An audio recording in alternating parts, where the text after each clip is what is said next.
கர்த்தருடைய பரிசுத்தமுள்ள நாமத்திற்கு ஸ்தோத்திரம். இன்றைய நாளின் கர்த்தருடைய வார்த்தையாக லேவியராகமம் 25 அதிகாரம் 42வது வசனம். அவர்கள் நான் எகிப்து தேசத்திலிருந்து புறப்பட பண்ணின என்னுடைய ஊழியக்காரர் ஆகையால் அவர்கள் அடிமைகளாக விற்கப்படலாகாது.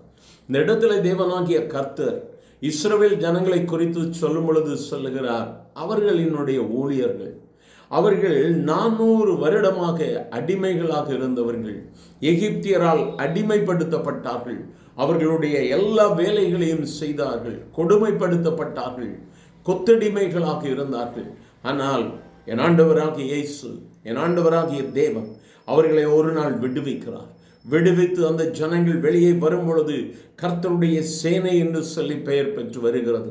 மீண்டுமாக இந்த இடத்திலே தேவனாகிய கர்த்தர் சொல்லுகிறார், அவர்கள் என்னுடைய ஊழியக்காரன். ஊழியக்காரன் இன்னொரு முறை அடிமைப்படுத்தப்படுவது இல்லை. தேவன் அதை அனுமதிப்பது இல்லை. அதே அதிகாரம் கடைசி வசனத்தில் இஸ்ரவேல் புத்திரர் என் ஊழியக்காரர், அவர்கள் நான் எகிப்து தேசத்திலிருந்து புறப்பட பண்ணின என் ஊழியக்காரரை, நான் உங்கள் தேவனாகிய கர்த்தர் என்று சொல்லுகிறார். எவ்வளவு அருமையான ஒரு வாக்கு தத்துவம். என் அருமையான தேவ பிள்ளையே, நாமும் ஒரு நாள் ஏதோ ஒரு அடிமைத்தனத்தில் சிக்கொண்டிருந்தோம். எகிப்தின் அடிமைத்தனத்தை போல நமக்கும் நுகங்கள் பூட்டப்பட்டிருந்தது.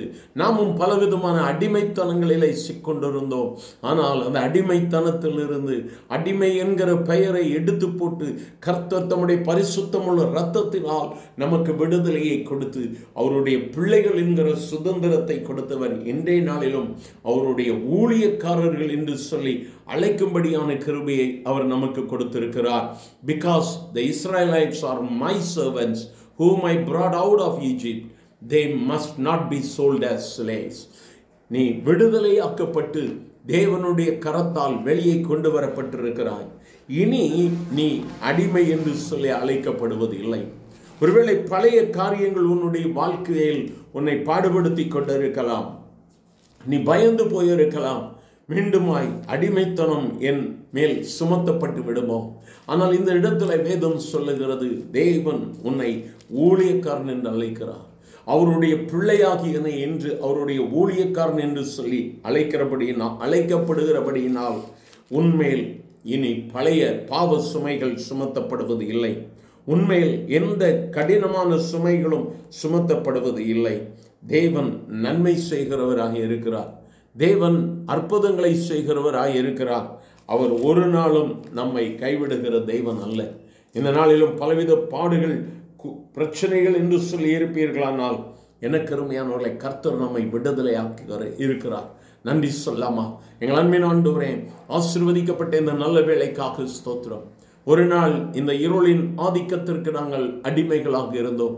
ஆனால் உம்முடைய கிருபையினாலே நாங்கள் மீட்டெடுக்கப்பட்டு ஆண்டவரே உம்முடைய பிள்ளைகள் என்கிற அதிகாரத்தையும் இந்த நாளில் உம்முடைய ஊழியர்கள் என்கிற கிருபையும் நாங்கள் பெற்றிருக்கிறோம்.